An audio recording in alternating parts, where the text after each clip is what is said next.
When the trailers and screenshots first hit for The Elder Scrolls Online, I was a major skeptic. I just let out a big sigh. The Elder Scrolls series is very close and dear to my heart as a single-player experience. But more recently, I made a total 180, and I count myself now amongst the hopefuls for The Elder Scrolls Online, and I'm sure the skeptics out there will want to know why. Well, back in October, a group of MMO and Elder Scrolls veterans were invited to ZeniMax to have a meet and greet with the developers of ESO. These vets were podcasters, bloggers, YouTubers, and members of top guilds. They all knew MMOs, but more importantly, they all knew why they loved Elder Scrolls games. Upon arrival at ZeniMax Online Studios, these vets were taken to a room lined with computers. What was on the screen? The Elder Scrolls login page. We're all given the chance to play a hands-on, pre-alpha version of The Elder Scrolls Online. Although I wasn't one of the lucky few, I have been able to watch and listen to all the commentary that came out of that pre-alpha test group. So when I talk about The Elder Scrolls Online here, you know it's coming from a reliable source. Real gamers that aren't on ZeniMax's payroll. Anyway, enough talk. Here are the 21 reasons The Elder Scrolls Online will be the MMO the series deserves.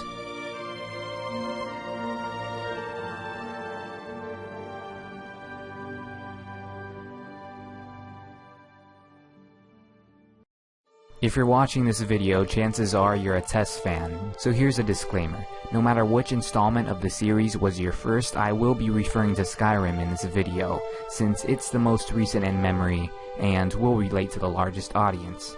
As fans, I think our biggest concern is if this MMO will play first and foremost like an Elder Scrolls game. All the pre-alpha reviewers were in universal agreement. This game looks, and more importantly, it feels like you're playing Skyrim.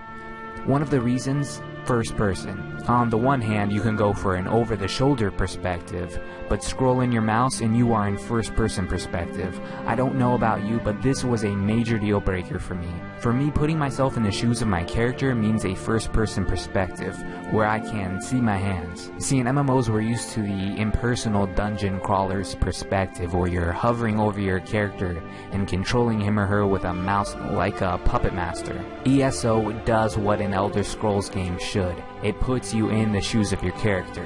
No offense to anyone out there who likes third person, but it's crap. It's meant for riding horses. As for the controls, again, it's exactly like Skyrim, right down to the key bindings. WASD moves your character's legs, and the mouse makes him look around. Again, an MMO that gets first person right. I can go on and on describing it, but the best way to picture it is Skyrim's look and feel, because it's exactly like that. What I want to know is why we're not seeing this in dev videos. I mean, these guys need to learn how to sell their genius. I guess they're coming in future videos, but come on.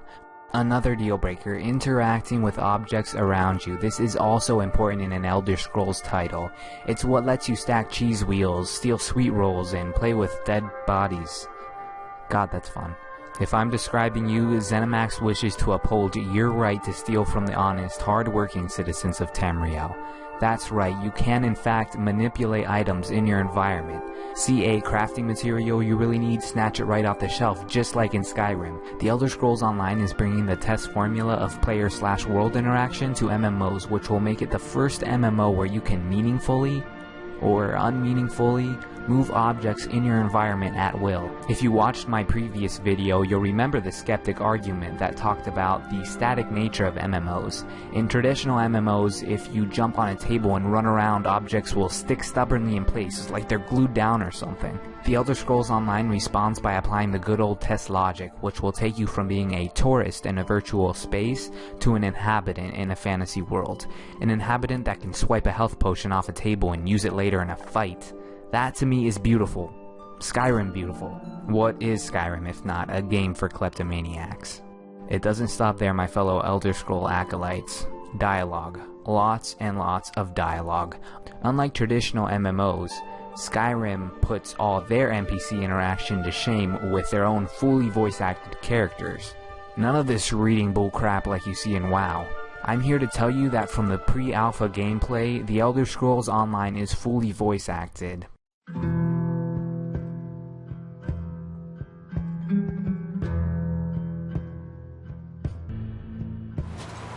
Combat is obviously an important thing to talk about in an Elder Scrolls game.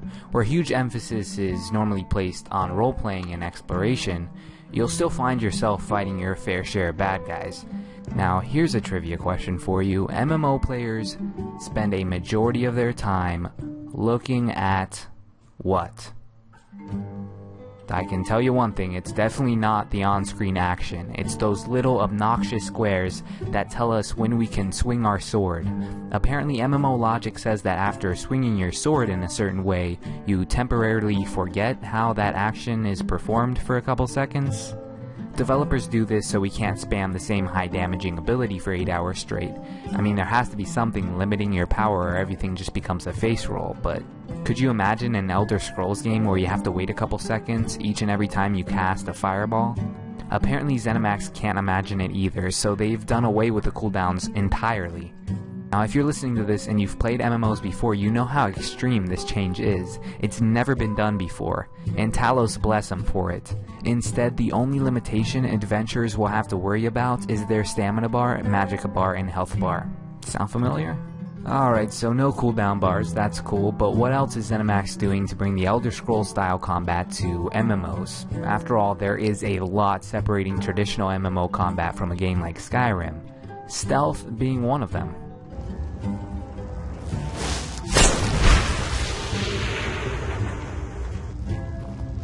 Yes, it was a woman as fair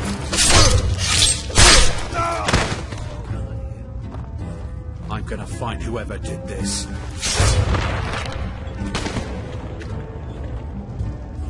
Is there an Elder Scrolls player out there that does not like to level their stealth? Seriously, show of hands, anyone? Crouching my way to slit throats has always been a signature of Tess for me. Oh, and how about pairing stealth with pickpocketing, guys? Suffice it to say, stealth is very important to us, and the Elder Scrolls Online understands that. Every player in ESO will have the ability to crouch and become one with Nocturnal. Where traditional MMOs reserve the privilege of invisibility to a single class, every playstyle will be able to incorporate an assassin's touch in ESO, and this will make setting up an ambush and player versus player that much more exciting. Just imagine the extra strategic value this will bring to combat. Tess fans who like the decision making that comes with placing the first blow will thrive on this. Be careful though. Just like in Skyrim, you will find it harder to stay quiet in heavy armor. In any case though, a stealth approach will be highly valued in the Elder Scrolls Online. Lucian LeChance, my bro, he would be proud. I'm always thinking of you, buddy. Another exciting feature ZeniMax brings to ESO combat is combo attacks. If you've played Guild Wars 2, you know exactly how this works. Imagine you're a warrior-like character questing with a friendly mage-like character. Oh, that's nice. The mage might decide to use a power aura that helps the warrior by charging his attacks to do additional frost damage. Again, I could imagine this bringing massive strategic planning to PvP. Just picture a spellcaster supporting friendly archers by adding fire to their arrows. Now, there's something Skyrim doesn't have.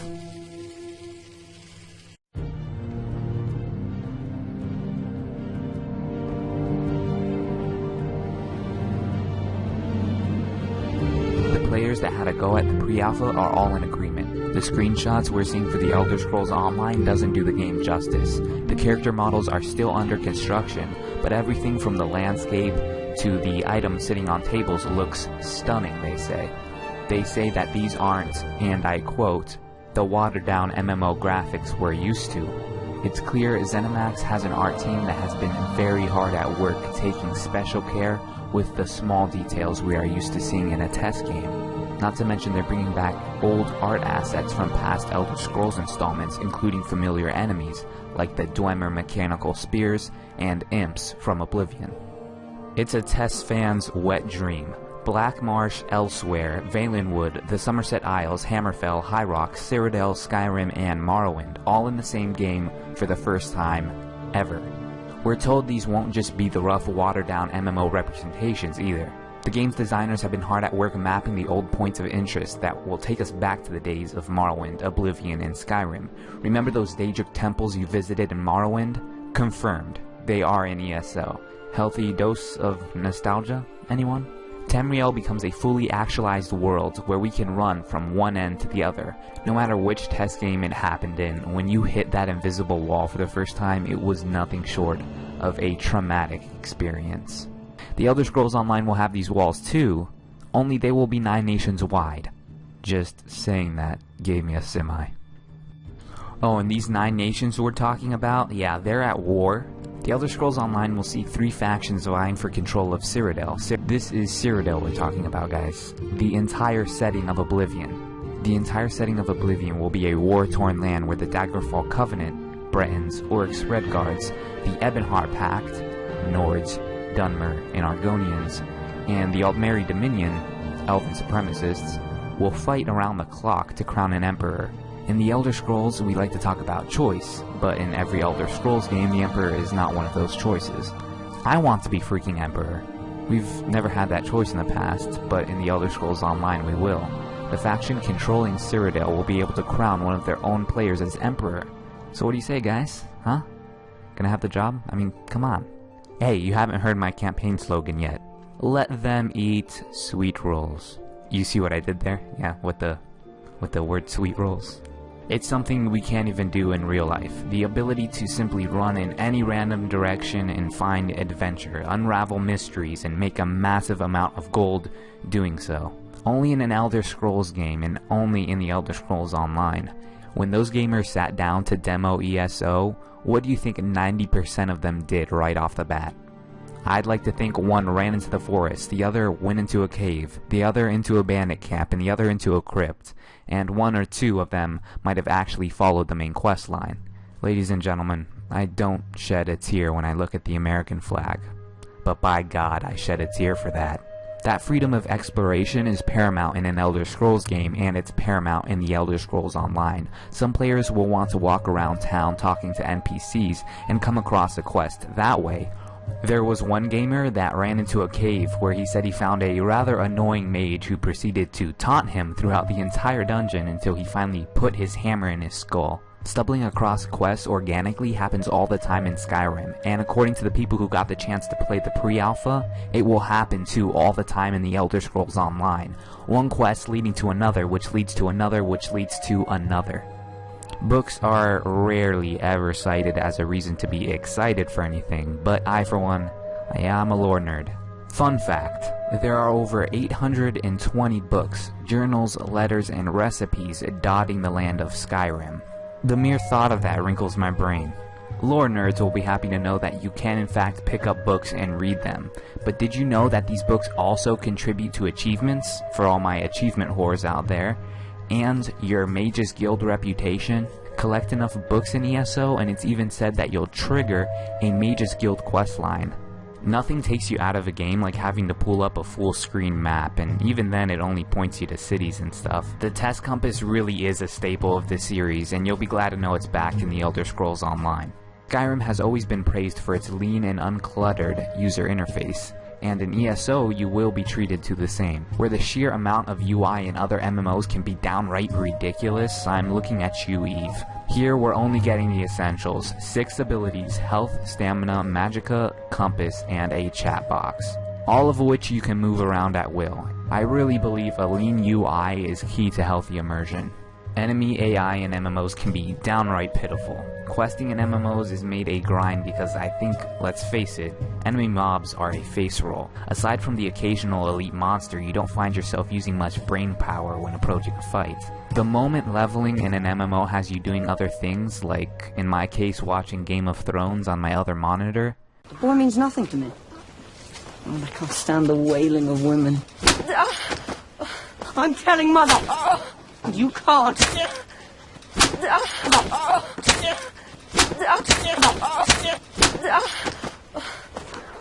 One word, and I hit you again. It's funny. You know it's failed in some aspect. Aside from what most game developers think, nowadays we do want challenge in our games. It's what keeps us engaged from start to finish. In real RPGs like Skyrim, you are usually forced to strategize when approaching a fight. Normally in an MMO, the enemy mobs will always attack you in the same way, more or less.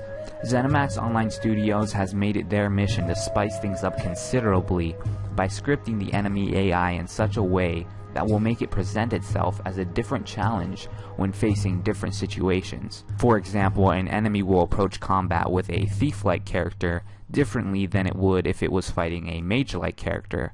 On top of which, if the enemy has friends nearby, they will team up with that enemy to do combo attacks, just like players would. I see this adding a much needed layer of authenticity to combat. It is a most welcome change and I can't wait to see it in action.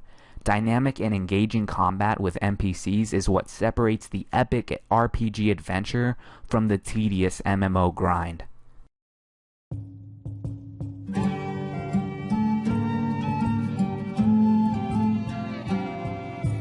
You can be a totally different character from what you start out as. It's something Skyrim did best, and it's something the Elder Scrolls Online will thrive on. I for one was super bummed out when ZeniMax said that they would have classes in ESO. Classes are restrictive. We don't want them, and I think deep down nobody has ever wanted them. Luckily, classes in the Elder Scrolls Online aren't really classes at all. They are just, and I quote, a base to build off of. They give you a couple special abilities, but you're free to be whatever you want. So go be the claymore-wielding, fireball-throwing healer assassin you were always meant to be. Feel like wearing a cloth robe one day and a steel breastplate the next? Every MMO to date says no, but the Elder Scrolls Online says yes. They encourage mixing and matching armor sets. Finally, I can be a battle mage with full steel armor and a cloth hood.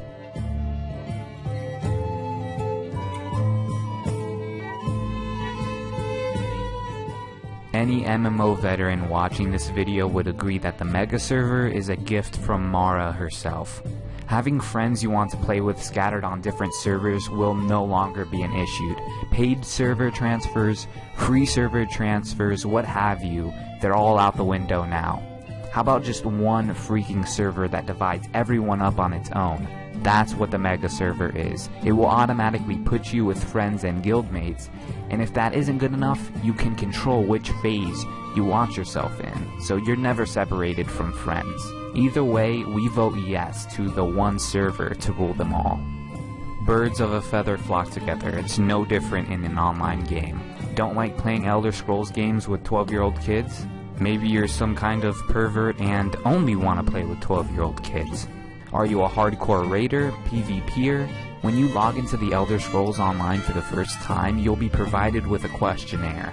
By answering the questionnaire, the server will automatically pair you with like-minded gamers. So say you're a 20-year-old gamer who likes PvP and role-playing, you get paired with people who have similar interests. I guess the best thing to compare it to would be internet dating, but in this case, everyone's getting married to the game, and the Mega Server is organizing people into massive orgies of like minds. Gross. No, but seriously, it's beautiful. If you live to raid, you will be surrounded by people who like slaying things. If the only thing that gets you out of bed in the morning is the thrill of killing other players, you'll be matched with other PvP junkies. This is a massive leap for the MMO in general. Where it used to be you picked a server solely based on its name, the Elder Scrolls Online makes it a more social experience by placing you in a phase with people you naturally can relate to. So hey, all you PvP love and lore nerds out there, keep an eye out for me. Remember the battle at Whiterun, the epic siege you were participating as a Stormcloak savage, or deterring it as a loyal Imperial? Sure, it was pretty epic, but the high-taxing game engine left Skyrim wanting when it came to large-scale battles. That game engine can only handle a few dozen actors fighting on screen at any given time. Otherwise, the game crashes. The Elder Scrolls Online has specifically been designed, with their Mega Server, to have over 200 players on screen at any given time. 200! Imagine Lord of the Rings-sized fights taking place in the Elder Scrolls universe, catapults knocking down walls, soldiers scaling walls, fighting under the banner of your faction. That's something I want to be a part of. Kill cams in an MMO. Yeah, that's pretty weird, right? Apparently the pre-alpha testers say that there are actually kill cams in the Elder Scrolls Online. How this works, I have no idea, because they said that it slowed down time as you would finish off enemies, which I don't understand how that works in a live, real-time MMO game, but I don't know. I hope they find a way to make it work, because I think the concept is cool. My friends, are you horny for the Elder Scrolls Online yet? Because you should be. Welcome to Skyrim the MMO. The more I read and listen to the verdicts coming back from the lucky few who got to play the pre-alpha version of the Elder Scrolls Online, the more I am convinced that what they are saying is true. That this isn't just an MMO, but an Elder Scrolls multiplayer. That excites me, and I'm sure it excites you. Now, everything in the pre-alpha version is subject to change, of course, but what the game seems to be so far is nothing short of a promising MMORPG. If you started this video as a ESO skeptic, I hope I was able to offer you some hope. Rest assured, the ShoddyCast will be keeping a close eye on the Elder Scrolls Online with crossed fingers, hoping and praying for the 9, yes, the 9, and no damned elf. We're praying that it will hold true to the Elder Scrolls experience. If you're of a like mind like us, be sure and subscribe. Kyle and I have big plans for future ESO videos, including news and discussion. If you're an Elder Scrolls fan or an MMO enthusiast yourself, like us on our Facebook page, or follow us on Twitter to have our videos delivered directly to your newsfeed. If you'd like to closely follow the Elder Scrolls Online, you'll also want to bookmark our Elder Scrolls blog over on the ShoddyCast website. Whenever we have something to say about the Elder Scrolls Online, it's posted on that blog. The website is also home to our brand new forum. Kyle and I will be in there speculating and chatting right alongside you guys. Anyway, enough of the plugs. I've been Josh, you've been you, and this has been the ShoddyCast. Later.